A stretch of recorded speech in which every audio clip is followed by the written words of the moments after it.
My guest today is Nicole Kemeny, and she is the president of 350 Environmental Organization, the Silicon Valley or Santa Clara chapter. And I'm going to ask her a series of questions. By the way, give us the big picture of 350.org. Okay. 350.org is an international organization that started at Middlebury College with Bill McKibben and a group of students who banded together and worked to mobilize the public to oppose fossil fuels and to make the public aware of the climate change issue. And they're still working and writing and organizing all over the world. And we have chapters, independent chapters all over the world, and many in this country and in California, to carry out the mission of mobilizing people to stop climate change locally.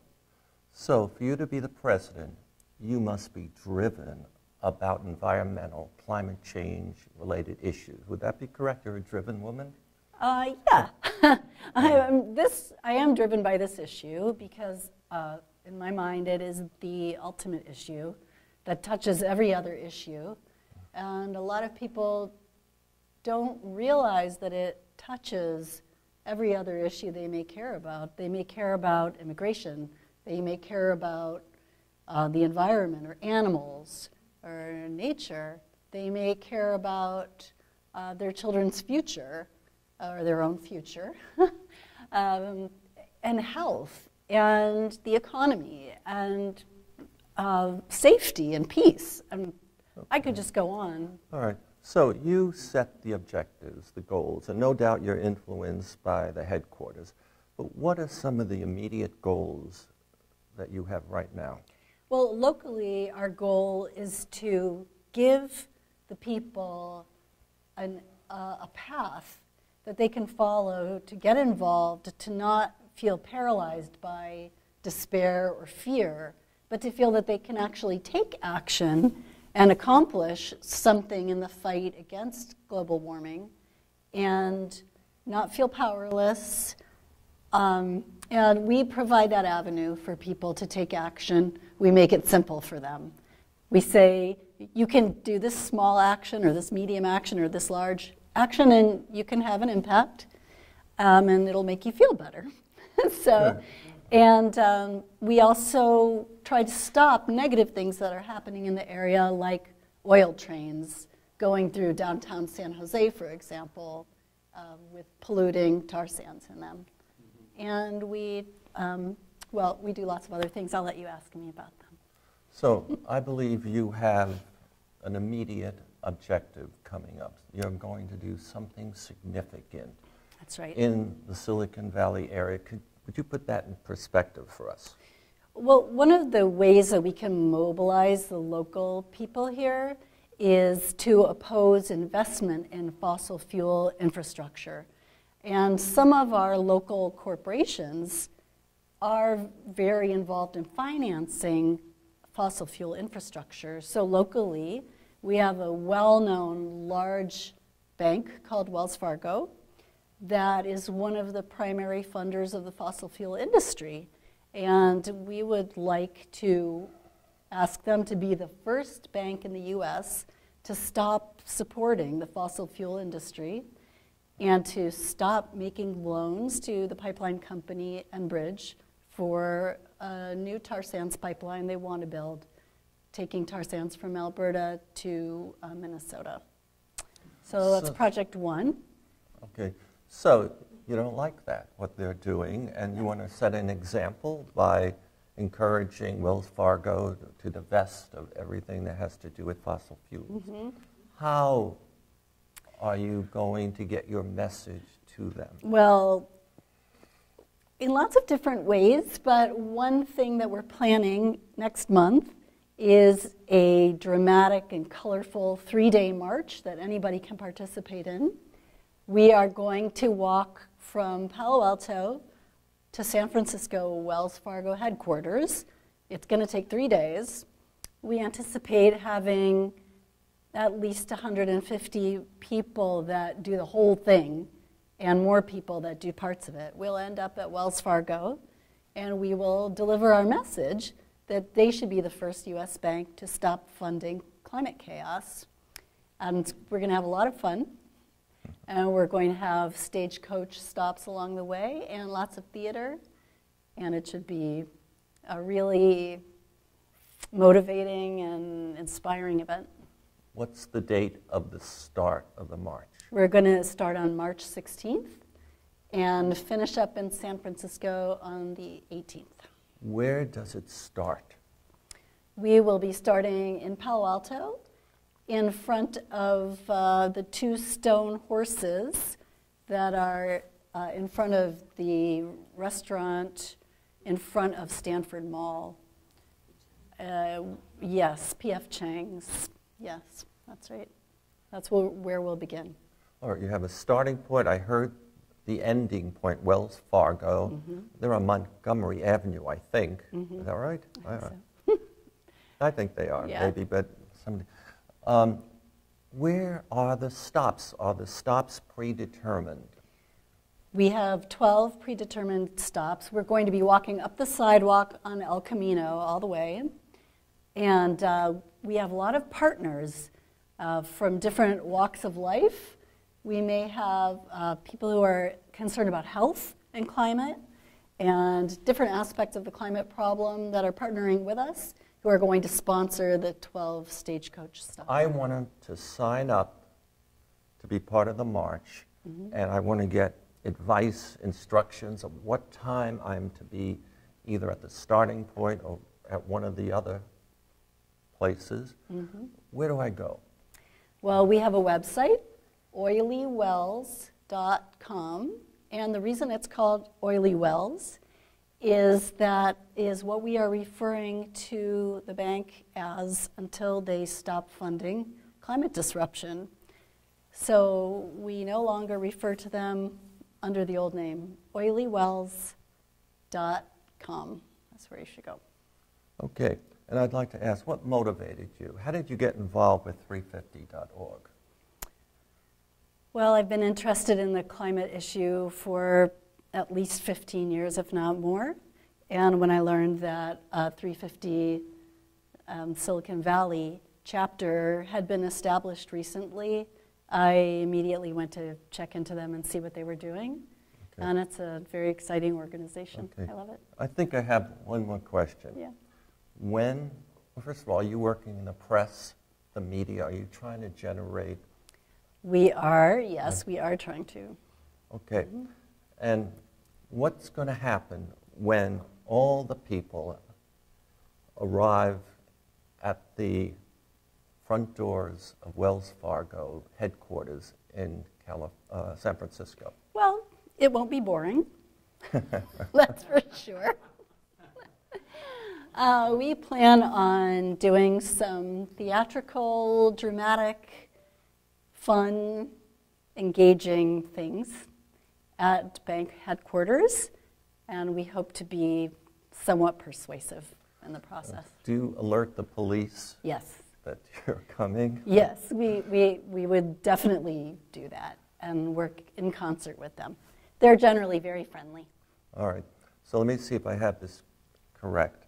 March 16th, the march begins, and it starts at Stanford's Mall in front of a restaurant, and then you march for some part of the day, and then it disbands at a particular point, and the next day we sleep overnight for those souls who want to do the whole thing. We have overnights with fun activities planned, and we're being hosted by various churches or high schools or lodges to two overnights. Okay, is that for, like, I live in Menlo Park, where we're taping the show at the Art Ventures Gallery.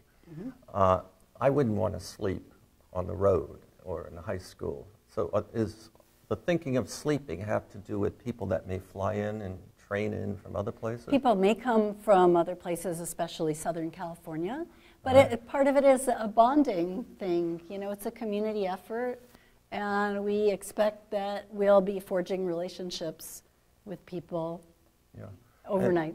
And I have the feeling that you folks envision something dark about Wells Fargo. Would that be correct to say? Yes. Okay, and let me just add, I've watched Wells Fargo for years, and they are quite vulnerable right now. Their image they have sullied their image badly over them and been fined millions and millions of dollars for their.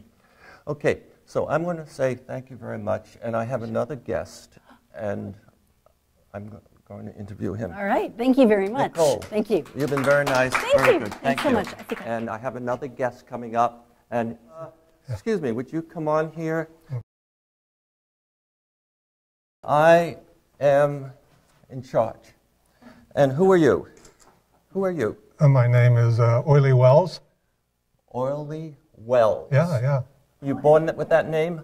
No, they just give me that name because I'm out in the tar sand fields, and you know I move the oil around for the bank. You move the oil around for the bank, and the bank is? Well, it's Wells Fargo. Wells Fargo, and so you must dislike your job, or do you? Oh no, I love my job. I mean, it's one of the big sectors of the whole bank. We lend about $50 billion a year to the oil companies so they can move the oil all around.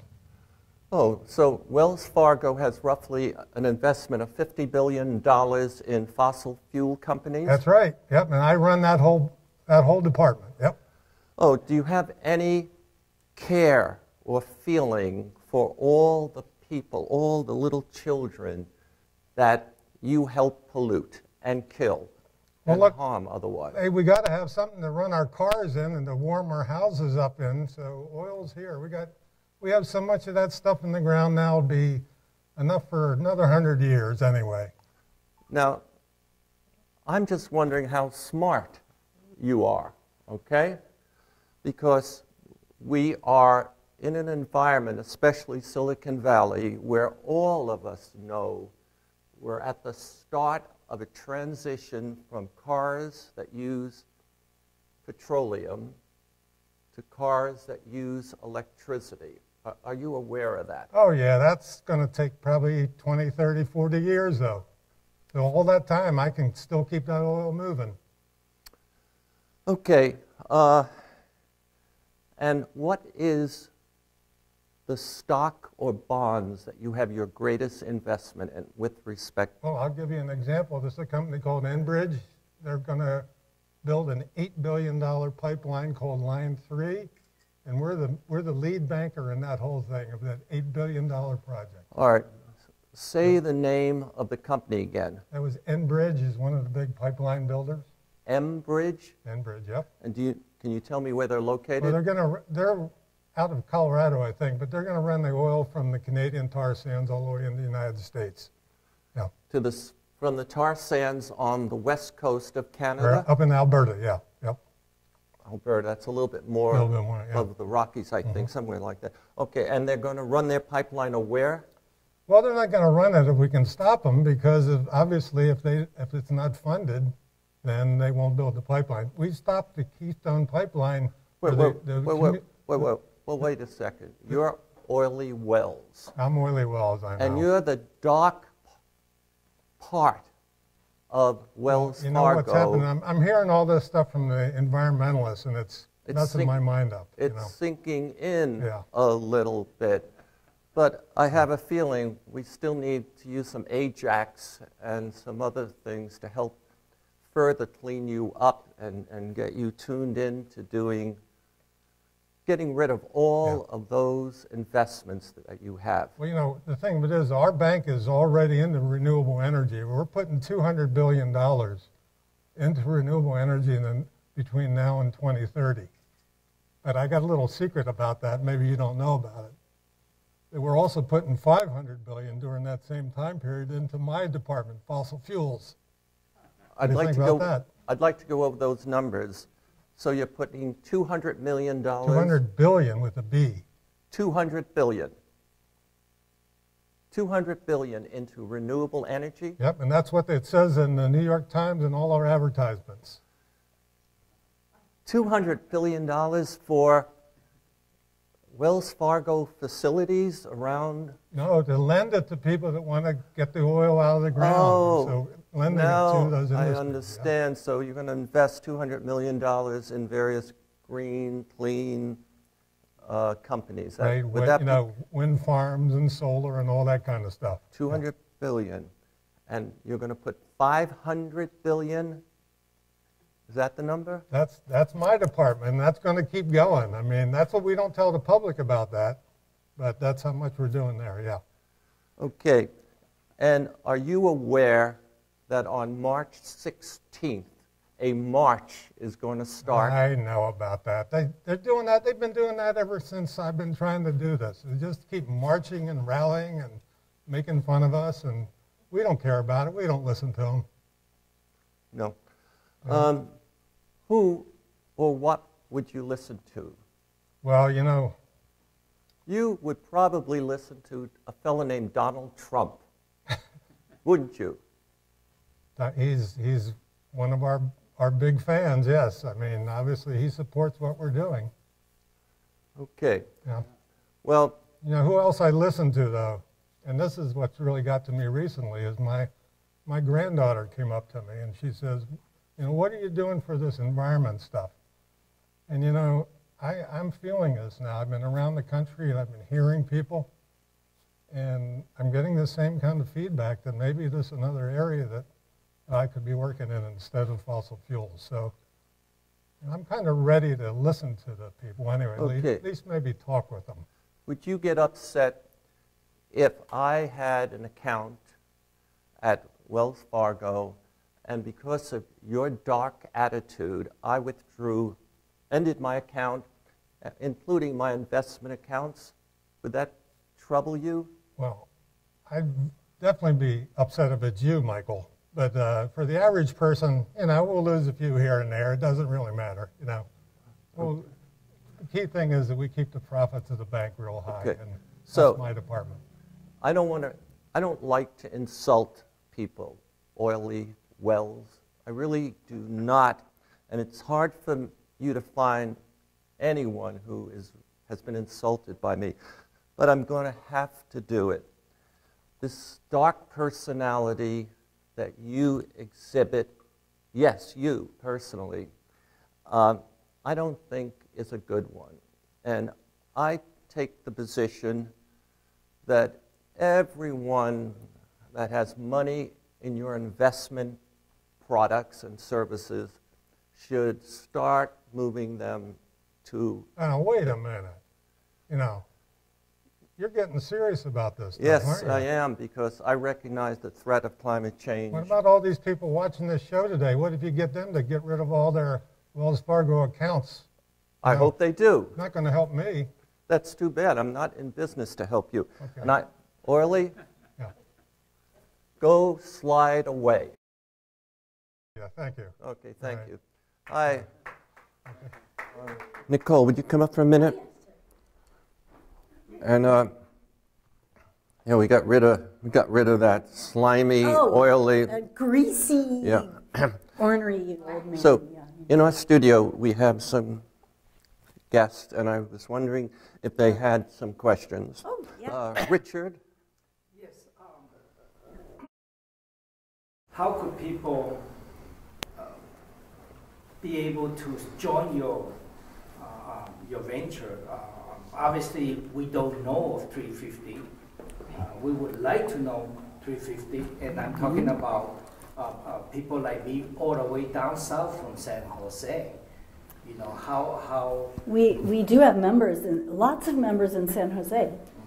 We really work in Santa Clara and San Mateo counties, and we have a website where you can just type in your name and sign up to be on our email list and find out what's going on, when and where, and how you can get involved in a lot of different ways. I just noticed that Dr. Katharina Powers, who owns this gallery, Art Venture Gallery, has a question. My question is, so what other events are planned except for the march? Well, that is a really big event that takes a lot of planning and is consuming us at the moment. We also work on California legislation, Right. And So what do you do issues there? that come up. Well, it always depends what kind of legislation is active that's pending in the California legislature. So, for example, the last 2 years we worked on the 100% clean energy bill, which did pass. And we don't know yet in this legislative season what opportunities there will be for us to work on. But living in California gives us a great advantage because California has this identity of being a climate leader. And we feel that we can do very progressive things at the state level. So we try to push for those. And our website for people that want to get involved is 350siliconvalley.org. So remember, .org or .com? I think it's .org. .org. So, ladies and gentlemen, remember, the march starts on March 16th at the Stanford Shopping Mall, and you want to make a statement that can make a difference. I encourage you to get on their website, find the particulars, and join up to be part of the march. Nicole Kemeny, president of 350.org. Oh, 350 Silicon Valley? That's okay. Silicon Valley. Yeah. Yes. Yeah. And I'm Michael Killen, and again, I'm in the Art Ventures Gallery, and I greatly appreciate that Dr. Katerina Powers has given us the opportunity